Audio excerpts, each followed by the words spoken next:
Hello दोस्तों, Y जी के online class में आपका स्वागत है। आज हम हिस्ट्री के नए टॉपिक के साथ आए हैं, कांग्रेस, जो कि बहुत इम्पोर्टेंट है एसएससी के एग्ज़ाम के लिए। सीएचएसएल, सीजीएल और रेलवे एनटीपीसी और जितने भी गवर्नमेंट एग्ज़ाम होते हैं सभी के लिए बहुत इम्पोर्टेंट है। तो बिना देरी के आज इसको शुरू करते हैं, कांग्रेस। ठीक है, आज हम कांग्रेस के बारे में पढ़ेंगे, इसकी स्थापना कैसे हुई, इसके महत्वपूर्ण अधिवेशन कौन कौन से एग्ज़ाम में पूछे जाते हैं उनके बारे में पढ़ेंगे, और कुछ व्यक्तियों ने इनके बारे में, कांग्रेस के बारे में क्या कहा उसके लिए बात करेंगे। ठीक है, तो शुरू करते हैं कांग्रेस के बारे में।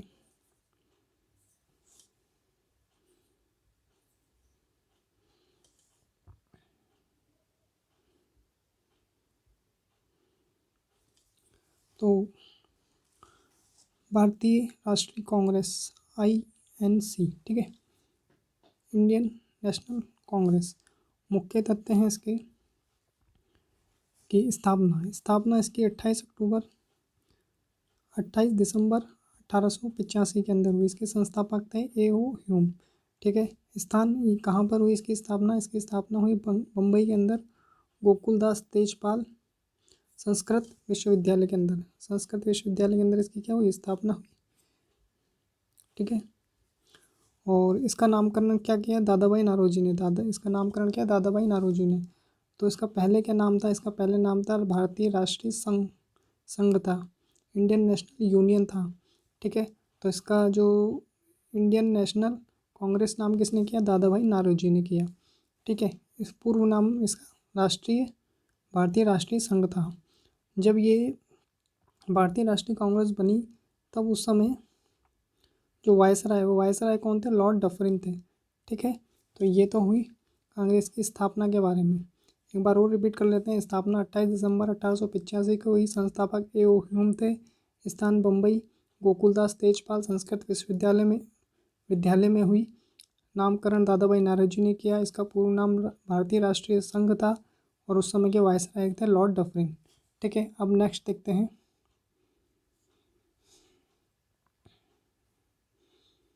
जब इसकी स्थापना हुई तो समय समय पर कांग्रेस के अधिवेशन होते गए। तो उस समय कई लोगों के कथन आए जो कि एग्ज़ाम में पूछे जाते हैं, तो उनके बारे में पढ़ते हैं। जैसे डफरिन का कथन था कि जो कांग्रेस है वो क्या है? सूक्ष्मदर्शी अल्पसंख्यकों की संस्था है। ठीक है, ये कहा डफरिन ने। लॉर्ड कर्जन ने कहा कांग्रेस अपने पतन की ओर लड़खड़ाती हुई जा रही है। बाल गंगाधर तिलक ने कहा कांग्रेस को भीख मांगने वाली संस्था।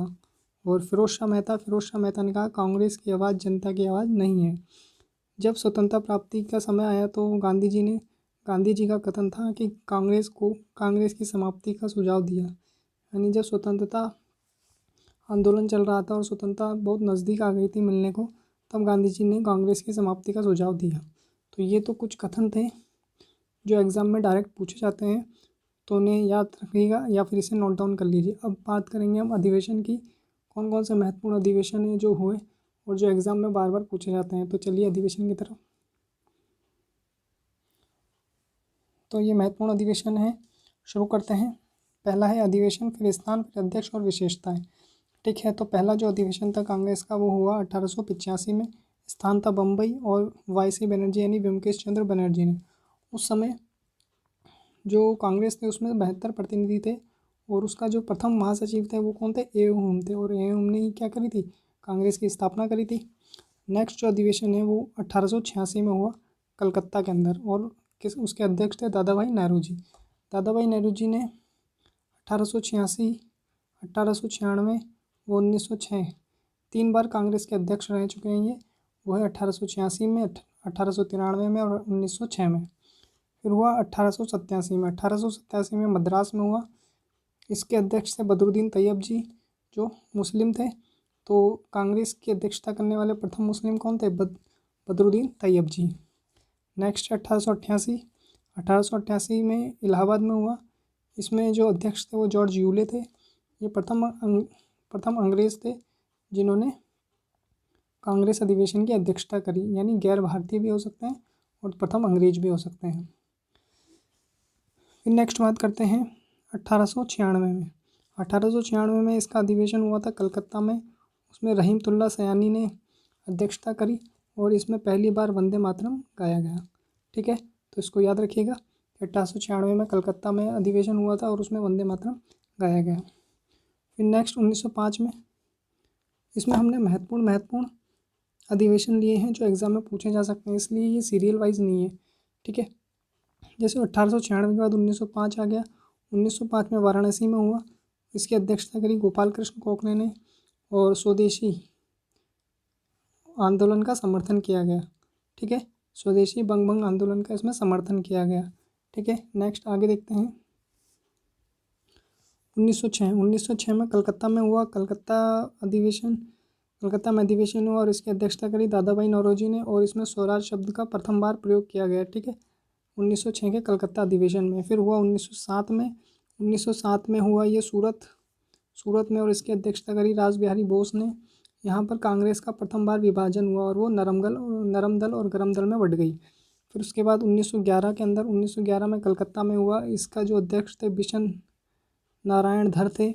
जनगण मन प्रथम बार गाया गया, इसमें जनगण मन प्रथम बार गाया गया। बहुत बार एग्जाम में पूछा जा चुका है कि जनगण मन प्रथम बार किस अधिवेशन में गाया गया, तो कलकत्ता अधिवेशन 1911 में। उसके बाद 1916 में लखनऊ के अंदर अंबिका चरण मजूमदार ने अध्यक्षता करी और कांग्रेस और मुस्लिम लीग के बीच समझौता हो गया और नरम दल गरम दल भी एक हो गए और स्वराज मेरा जन्मसिद्ध अधिकार है, ये तिलक ने कहा किस अधिवेशन में, लखनऊ अधिवेशन में। ठीक है, तो ये एनटीपीसी का बेस्ट सवाल है। एनटीपीसी से बार बार पूछ रहा है कि लखनऊ अधिवेशन में जब नरम दल और गरम दल एक हो गए तो उसकी अध्यक्षता किसने करी, तो अंबिका चरण मजूमदार ने करी थी। ठीक है, तो इसको याद रखिएगा। आगे देखते हैं। फिर आते हैं 1917 के अंदर। 1917 में कलकत्ता में एनी बेसेंट ने करी, ये प्रथम महिला अध्यक्ष थी। ठीक है, फिर 1920 के अंदर कलकत्ता में हुआ और उसकी अध्यक्षता लाला लाजपत राय में करी, इसमें असहयोग आंदोलन पारित नहीं हुआ। फिर उसके बाद 1920 में नागपुर में वापस हुआ, जिसके अध्यक्ष थे वीर राघवाचारी, जिसमें असहयोग आंदोलन पारित हो गया। ठीक है, फिर 1924 में हुआ। ठीक है, ये 40वां था, कांग्रेस का 40वां अधिवेशन था, बेलगांव में था। इसकी अध्यक्षता गांधी जी ने करी और ये एकमात्र ऐसा अधिवेशन था जिसकी अध्यक्षता गांधी जी ने करी। तो इसको याद रखिएगा कि बेलगांव जो कांग्रेस का अधिवेशन था उसकी अध्यक्षता गांधी जी ने करी थी। 1925 में कानपुर में हुआ, उसकी अध्यक्षता सरोजनी नायडू द्वारा की गई और ये प्रथम भारतीय महिला अध्यक्ष थी जिसमें कांग्रेस अधिवेशन की अध्यक्षता सरोजनी नायडू जी ने करी। ठीक है, फिर उसके बाद 1929 में लाहौर में हुआ और जवाहरलाल नेहरू ने इसकी अध्यक्षता करी। इस अधिवेशन में पूर्ण स्वराज की मांग रखी गई और कहा गया कि 26 जनवरी 1930 को स्वतंत्रता दिवस के रूप में मनाने की घोषणा करी। तो इस पर 26 जनवरी को पर जो हमारा देश था वो 15 अगस्त को आज़ाद हुआ था। इस कारण 26 जनवरी को महत्व देने के लिए 26 जनवरी को हमारा गणतंत्र दिवस बनाया जाने लगा। ठीक है, नेक्स्ट देखते हैं। इसके बाद है 1931 का कांग्रेस का अधिवेशन कराची में हुआ, जिसकी अध्यक्षता वल्लभ भाई पटेल ने करी। इसमें मौलिक अधिकार का प्रस्ताव पारित किया गया और गांधी जी ने कहा कि गांधी मर सकता है पर गांधीवाद नहीं। ठीक है, तो इसको याद रखिएगा कथन को कि किसने कहा गांधी मर सकता है गांधीवाद नहीं, तो ये गांधी जी ने खुद ने कहा। फिर है 1837 का फैजपुर अधिवेशन, जिसकी अध्यक्षता जवाहरलाल नेहरू ने करी। इसमें प्रथम ऐसा अधिवेशन था जो गांव में हुआ है। फैजपुर क्या है, गांव है, और वहां पर पहला ऐसा अधिवेशन था कांग्रेस का जो गांव में हुआ और इसकी अध्यक्षता जवाहरलाल नेहरू ने की। फिर 1938-39 का हरिपुरा त्रिपुरी अधिवेशन था, इसमें सुभाष चंद्र बोस ने अध्यक्षता करी और जो 1938 का अधिवेशन था उसमें राष्ट्रीय नियोजन समिति की स्थापना करी, किसने, जवाहरलाल नेहरू ने। और जब 1939 में सुभाष चंद्र बोस इसकी अध्यक्षता करने जा रहे थे तो गांधी जी को इसका विरोध हुआ और उन्होंने सुभाष चंद्र बोस को अध्यक्षता करने से मना कर दिया। इसलिए सुभाष चंद्र बोस ने उस समय त्यागपत्र दे दिया और उसके बाद 1939 के जो त्रिपुरी जो अधिवेशन हुआ कांग्रेस का, उसकी अध्यक्षता किसने की, डॉक्टर राजेंद्र प्रसाद ने उसकी अध्यक्षता करी। ठीक है, नेक्स्ट देखते हैं। नेक्स्ट है 1940 से 1945 तक। 1940 से 1945 तक कांग्रेस के अधिवेशन की अध्यक्षता अबुल कलाम आज़ाद ने करी थी और ये सबसे लंबे समय तक अध्यक्ष रहने वाले व्यक्ति थे और ये सबसे युवा अध्यक्ष भी थे। ठीक है। और नेक्स्ट है 1946 से 1947 में मेरठ में हुआ था, जिसकी अध्यक्षता जेपी कृपलानी जी ने करी थी और ये स्वतंत्रता का समय था। ठीक है। और इसका जो 55वां अधिवेशन था, ठीक है, ये स्वतंत्रता के बाद का अधिवेशन था 1948 का, और ये जयपुर में हुआ। इसके पट्टाभी सीतारमैया ने इसकी अध्यक्षता करी। और इसके बाद क्या हुआ था, हमारे स्वतंत्रता मिल चुकी थी, इसलिए कोई अधिवेशन हुए हैं पर वो इतने इम्पोर्टेंट नहीं है। ठीक है। और इसके लिए एक पॉइंट और है कि कलकत्ता में सबसे अधिक बार 10 बार अधिवेशन हुए कलकत्ता के अंदर। तो ये थे महत्वपूर्ण अधिवेशन कांग्रेस के, तो इन्हें कहीं पर नोट डाउन कर लीजिएगा, ये बार बार पूछे जाते हैं। CGL, CHSL, CHSL और NTPC तो मेंस में अब आने वाला है, तो उसमें ज़रूर कुछ ना कुछ कांग्रेस अधिवेशन से पूछा ही जाएगा, तो इसको नोट डाउन कर लीजिए। ठीक है। आपको ये वीडियो कैसा लगा हमें ज़रूर बताइए कमेंट बॉक्स में लिखकर, और अगर आपको अच्छा लगा तो उसको लाइक कर लीजिए और शेयर कर दीजिए, और हमारे चैनल को सब्सक्राइब कर लीजिए, क्योंकि हम NTPC के एग्ज़ाम को NTPC मेंस के एग्ज़ाम के लिए ही नए नए नोट्स डालने वाले हैं, तो प्लीज़ इसको सब्सक्राइब कर लीजिए। Thank you.